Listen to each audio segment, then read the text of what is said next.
welcome to Community Cooking. I'm your host, Kirk Leins, and in our kitchen today, we have a familiar face. With me is Jeff Lavia.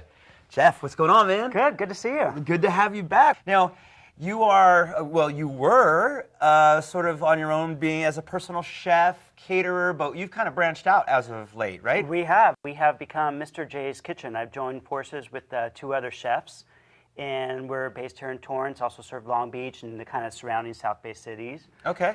We do caterings, and we're doing meal delivery service, and still offering personal chef services for those who need more custom attention. So, like, kind of the same thing you were doing, but just on a larger scale now. Exactly. All right, yeah, three heads are better than one, I guess. Exactly. So what are you making for us today? I want to do everything fresh. I want to do stuff that was minimally processed. Okay. So what we're going to do is we're going to do some, and everything we got at the farmer's market. Beautiful. What we're going to do is some kale chips, roasted kale chips, in place of our potato chips. So Nice. we're going to cut out that little bit of process there. Right. We're going to do some lettuce wraps with kind of a Mexican-style sautéed chicken thigh. Okay. And we're going to make a pan-made salsa along with that. Beautiful. Put that on top of an avocado spread and wrap it up in the lettuce, so the lettuce is replacing our tortilla. You still get a crunch, but... Right. Right. Much healthier, much lighter, less carbs. Exactly. Good. And to finish it off, we're going to roast up some bananas and... There's more? Yeah, chocolate whipped cream and chopped up peanuts. Nice. Nice. All right. Let's get going. What should we start with? Let's get the kale chips going. Okay. Very trendy vegetable as of late, right? It is. It's all over the place. It's no longer the garnish under your cantaloupe. Exactly. I know that sort of like unwielding garnish that nobody did, but nobody ever ate. They just sort of threw it away. But it always still ended up in your to-go box. Yeah.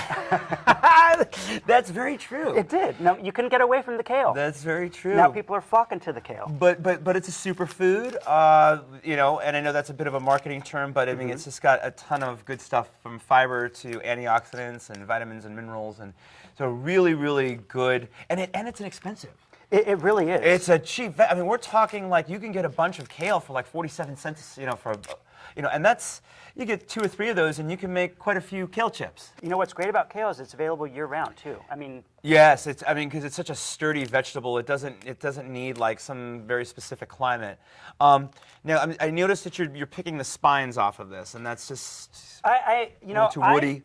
A lot of people, prefer not to have the spine in there just because it can get that woody chewiness. Right. I actually don't mind a little bit of the spine in there because, I mean, we're basically substituting these for potato chips. Okay. So the more crunch in the texture, I actually like that. I like Gotcha. the kind of chewiness of it. It's almost like a kale jerky. Okay. Ends So if you're doing it for company, maybe keep the spines out. If you're doing it at home and you want a little bit more fiber in your diet, keep them in. And if you're doing it for company, make double. Because usually the first bowl will disappear before the company gets there. Yeah, right, You right. know? And how long do they last once you make them? I usually, well, again, You don't even know the answer to that because they usually disappear before they have a chance. But I mean, I wouldn't probably have these more than a day or two. I mean, they'll just lose their. They won't be as crunchy, maybe. Yeah, They kind of lose some of their zing. We're making a fresh product, so point. you don't want to have it sit for too long. Good point. Okay. So we just kind of tore these up in the leaf size, and right. what we're going to do, I'll actually let you do that here. Okay. We'll put these on here. You need to season these up. We're going to toss them with a little bit of garlic-infused olive oil. All right. And some salt and pepper, and kind of salt them like you would a French fry or a potato chip. Which, in my opinion, requires a fair amount of salt. It does. It really does. I think it's a sin to undersalt a potato chip or a French fry. They really need to have a nice salty quality to them. I would agree with that wholeheartedly. And listen, it's salt as long as you're a healthy human being and you don't have high blood pressure, and you're pretty active, you work out, stuff like that. Fine. And we're eating kale. This is true, right?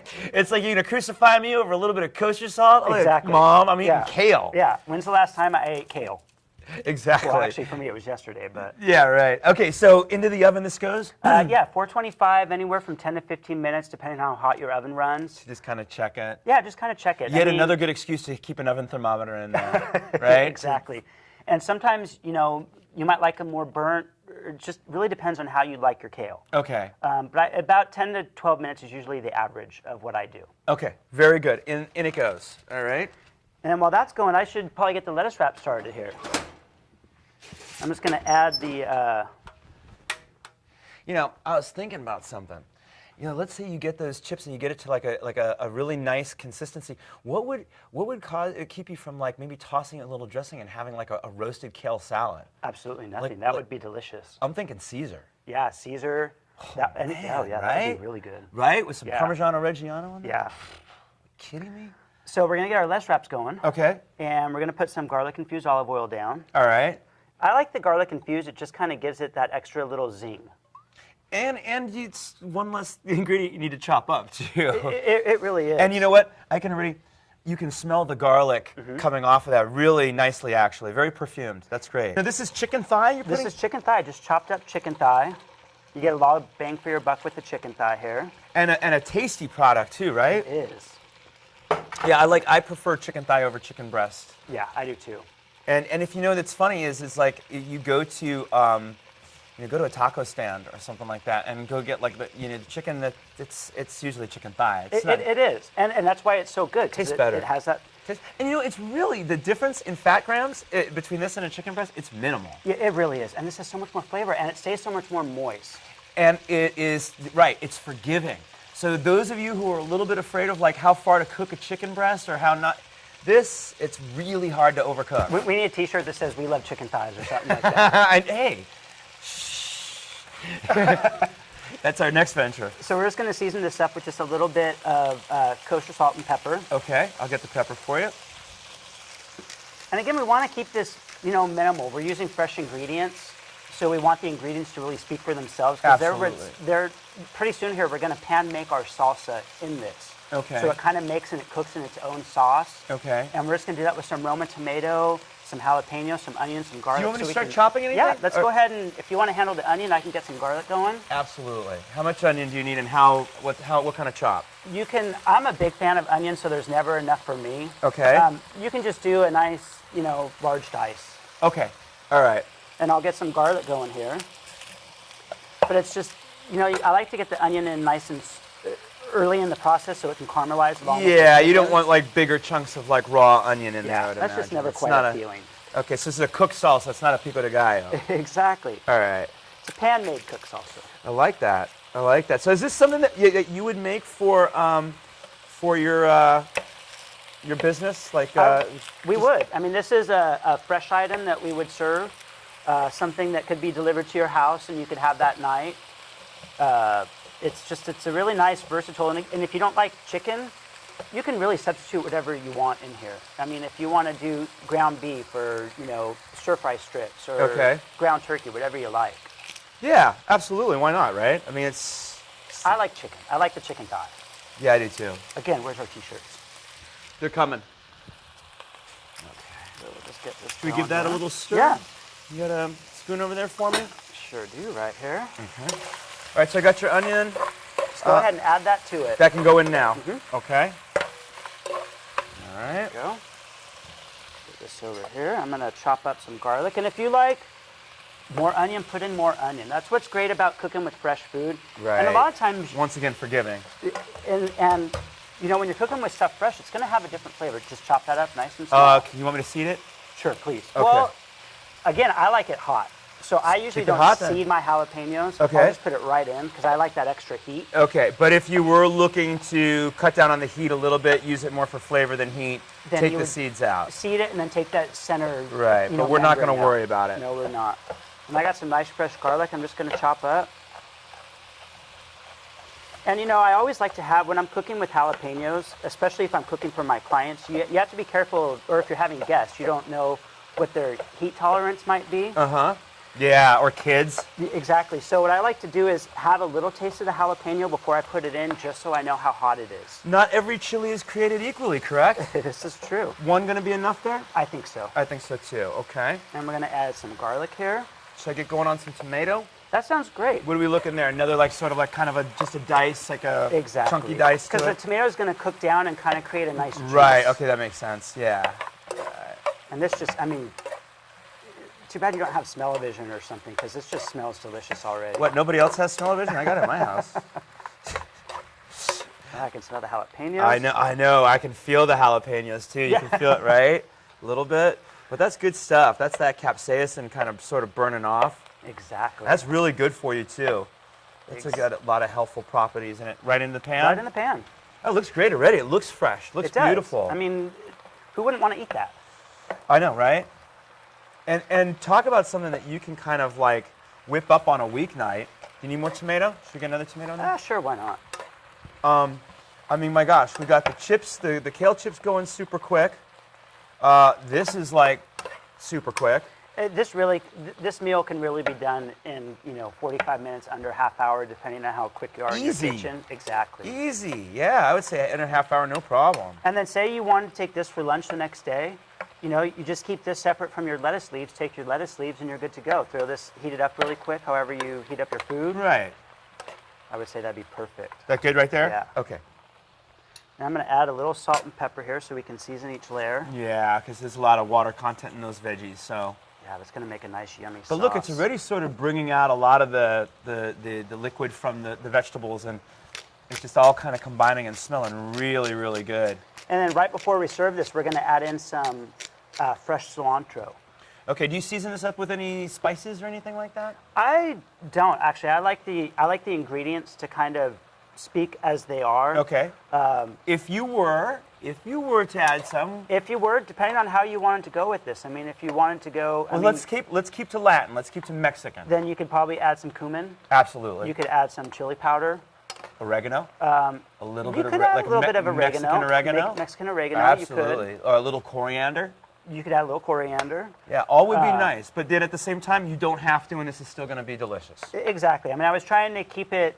My challenge to myself was to use as few pantry items as possible, and really. Did you just have like a death wish, or was this a very specific reason for that? It was just my challenge. Really? I wanted to push myself and not rely on things that were processed. I have a lot of clients who are into this paleo, diet right now. Oh, absolutely. Okay, so that was like if the cavemen couldn't eat it, they don't want to eat it either. Exactly. I mean, right. We are getting some salt, we are getting some pepper, and for our dessert, we are having a little bit of, cocoa powder and brown sugar, but, we're not having flour and all that extra stuff. Right, or even a processed grain. Yeah. That, I think, is the biggest one, because, I mean, you can look at a lot of different things in that paleo diet. The one thing that really never existed was like a grain. Exactly. They couldn't process that, harvest that, all that, And you look at what grains and the overuse of them have in our diet has done to our health, and you kind of understand why. And you understand this is why smelling people are so eating good. like this.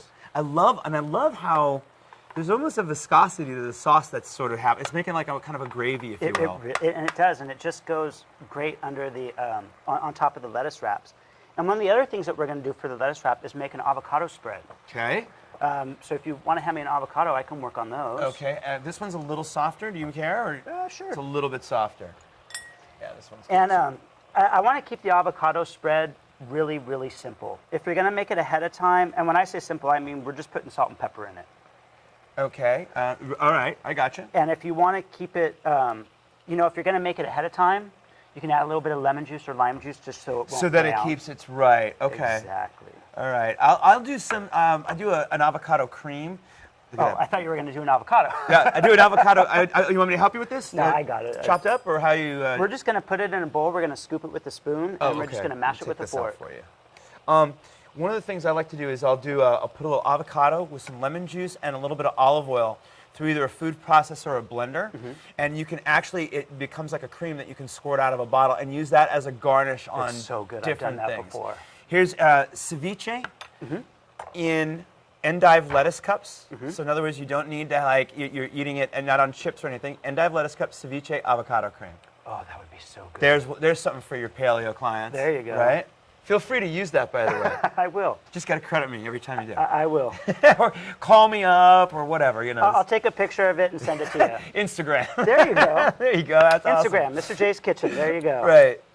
And we're just going to kind of mash this up with the fork. We're not, it's an avocado spread or a guacamole. We're just going to call it a spread. Yeah. Guacamole, usually you're going to, there's certain things. If someone calls something a guacamole, I want to see some things in there. You're going to have tomato or pepper or chili onion maybe. Right, a little red onion. But this is just, this is actually going to act as a nice bed for this to sit on. Okay. And so we're just going to season this up again with a little salt and pepper. Yeah, because once again, yet another ingredient that really needs a good amount of salt, the avocado. Yes. Right, there we go. Yeah. And I like kosher salt. Kosher salt. We talked about this before on We did. previous appearances that you've made. Kosher That's salt. our other T-shirt. Yeah, I've made a lot of previous appearances. I like that. Yeah, because it's easy to find, it's inexpensive, and it's really easy to handle. There's a perfect. It's really hard to like over-season or under-season with it. It's for some reason you just always kind of nail it. Yeah. All right. So good. this is good to go here. Yeah, it looks like a guacamole, but it's a spread. I appreciate that. Yeah. Okay. So we got that. So that can kind of just sit aside until this is done, and we're ready to make our lettuce wraps. And when is that done? I mean, how do we? I mean, we could. Just until the chicken gets nice and brown and cooked through. You don't want to serve any raw chicken. Yeah. So, the smaller you cut your pieces, the quicker it's going to cook, obviously, the higher your flame. And once again, it's really hard to overcook chicken thighs. So if you're going to err on any side with this, maybe a little bit longer. And we're making a sauce to go in it. So it's cooking in moisture. So Right. again, Oh, God. Yeah, that's the least of your worries with that. Yeah. Exactly. so we got that going. We got our spread going. For the lettuce wraps themselves, I just like to use romaine or any Yeah. type of a crisp leaf. Yeah, I've always, the one I really like a lot is butter lettuce. Yes, that is very good. Like the Boston or the Bib, it's known as butter lettuce. That's a really nice wrap. But absolutely, that for crunch factor, I don't think you can beat. Exactly, and that's why we're doing this as a, this kind of substitutes our tortilla. And you can also buy just the hearts too if you really want to, just the hearts and And those are a little firmer, so those Yeah. kind of hold up a little bit better. Okay. So this just cooks along, and then we got our kale chips in the oven. We can do our bananas. Speaking of which, do you think the kale chips are close to coming out? These look like kale chips. Look at those. There it is. They're going to be super hot. I don't know if you want to try one.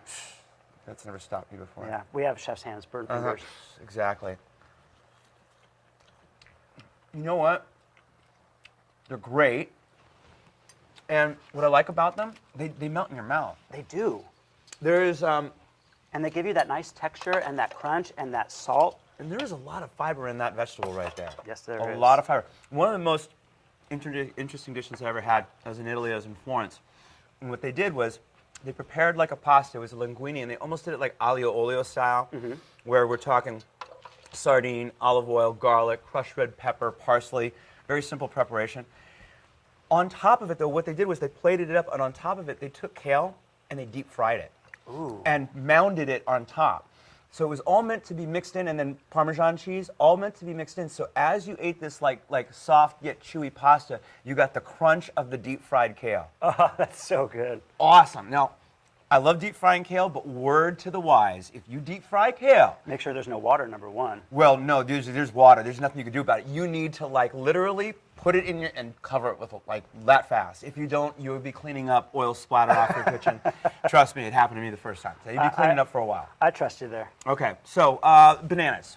So our bananas were, again, I wanted to do a dessert that was fresh, without a lot of extra fluff and ingredients and stuff. So we're going to roast some bananas. Always nice utilizing fruit for dessert. Kind of makes me feel a little bit better. Yeah, it's right? kind of a guilt-free, and if you have two, you have two. If you have four, you have four. You're eating a banana. At least I'm having yes, a fresh piece of fruit. This is a mom-friendly meal. I mean, you're eating kale, you're eating bananas. Yeah, You're right. eating lettuce, I know. I know. There's nothing to really complain about here. It's very healthy. The banana, we're just going to kind of take down the middle.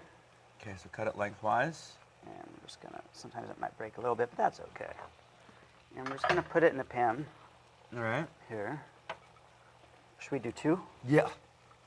One for you, one for me? More the merrier, right? Oh, here we go. Exactly. That was my cue to hand you another banana, wasn't it? Yeah, I can't get it. I really like bananas quite a bit, and like bananas Foster, bananas and crepes, that kind of, anything like that, I'm good. I'm not a huge fan of raw banana. Really? I really don't like raw banana. But you like it cooked. If I like it cooked, and that's how I, can get Okay. all the goodness that's in the banana, the potassium and all that. Great. So what we're going to do now is just kind of season the banana, basically. Okay. We're going to sprinkle a little bit of brown sugar on there. This is one of my pantry cheats here. How are you cheating? I'm not following. Well, just because it's not I didn't go out and make the brown sugar myself. Here we go again. I like to, there's not too many people in America, let alone the world, that are making their own brown sugar. You can. Yeah, you It's can. just molasses and sugar, right? Yeah. So just kind of give it a nice coating. And then we're going to add a little bit of cinnamon on there just to give it a little savory note, Beautiful. And if you like a lot of cinnamon, you can add a lot of cinnamon. I just kind of like Good a little stuff. bit I here. I think cinnamon's great. You know what else you can put on here is pumpkin pie spice. Pumpkin pie spice. Yeah, which has a little bit of everything in there. Yeah, Right. it just gives it a nice savory note. And these, again, go in the oven, 425. They're done in about 10 minutes. You got it. If that long at all. Okay. And we'll check on the chicken here. This is looking like it's good to go. It's making the pan-made salsa that we like. Okay. Should we start doing a little eating here? Because by the time we're done tasting this, I think our bananas are going to be pretty good. That sounds great. So we can actually make our little plate up here. Okay. Put some kale chips on there just so, you can have some chips with your taco. And I'm going to get some lettuce here. And I just kind of pull it. This is all washed. And I just kind of break it off here. I'll tell you what, why don't you do that? I'll start assembling these things. You get going on the dessert. Okay. Because there's another component to that, right? Isn't there? There is a chocolate cream. Oh, we should get going because I think we're probably about 5 minutes, something like that. It. Here's this. So what you're going to do is put I'll down. be fine. Don't you worry about me. There's that for you. Okay. So this kind of goes in first to anchor everything. Exactly. I'm right there with you. And I'm going to grab this here. This is just some heavy cream here. All right. And we're not going to make necessarily a whipped cream. I kind of want it to come out more like a creme anglaise or like a melted ice cream so almost. just a little bit more viscous and we can kill the heat on this, I'm sure. Yeah. So a little bit more viscous than the cream itself. Exactly. But not sturdy peaks or stiff peaks, I want more of a sauce. Got it. Like a creme anglaise. Exactly.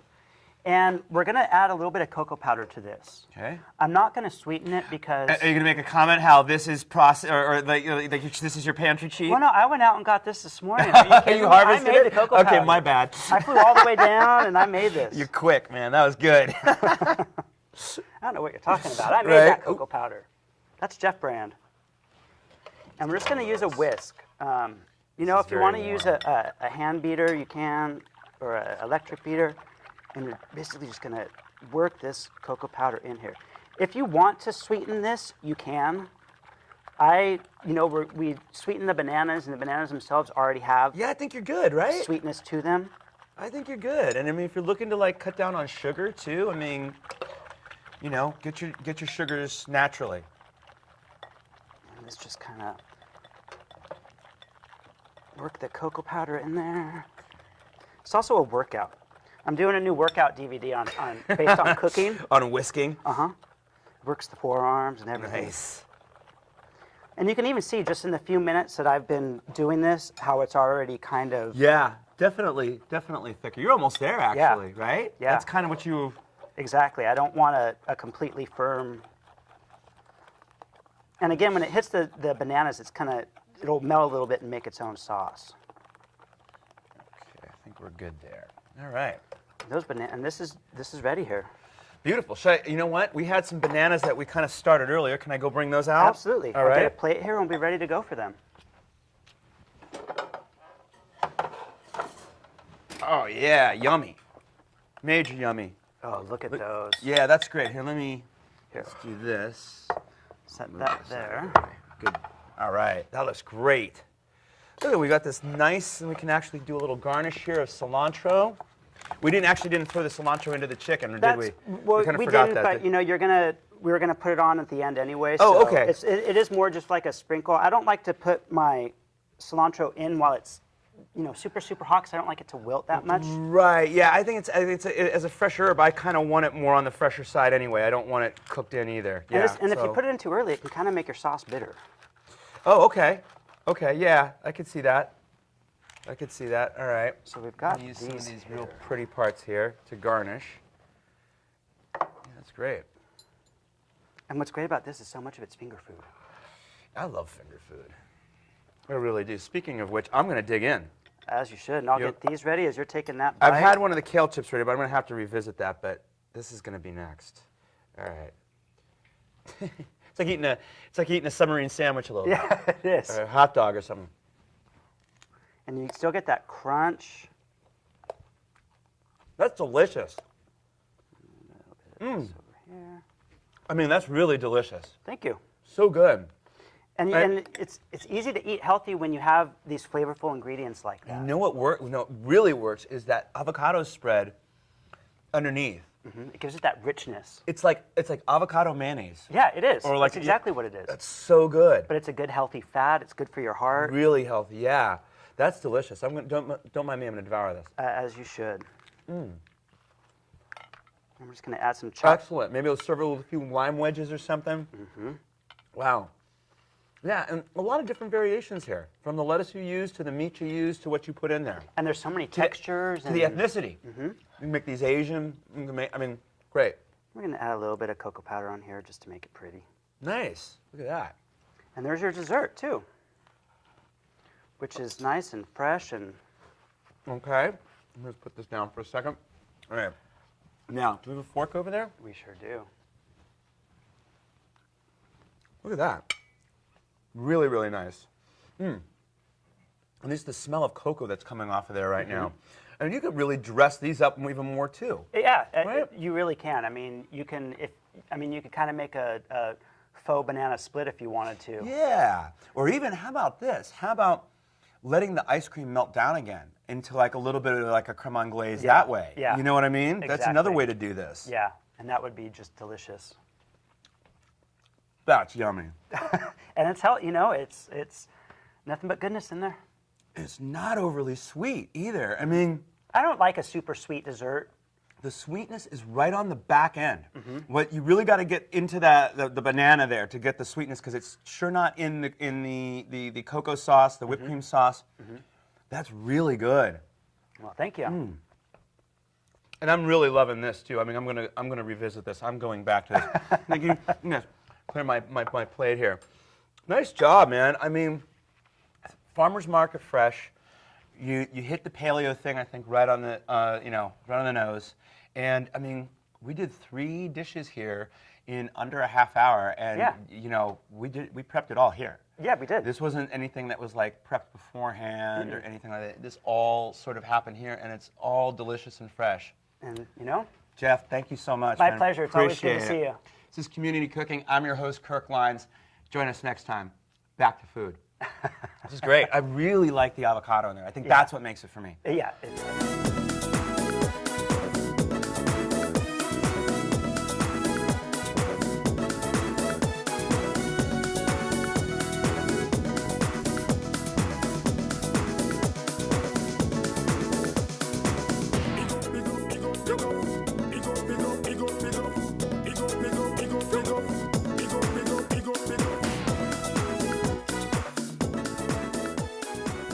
If you would like a copy of the recipe seen on this show, send a self-addressed stamped envelope to the Office of Cable and Community Relations, 3350 Civic Center Drive, Suite 200. That's in Torrance, California, 90503.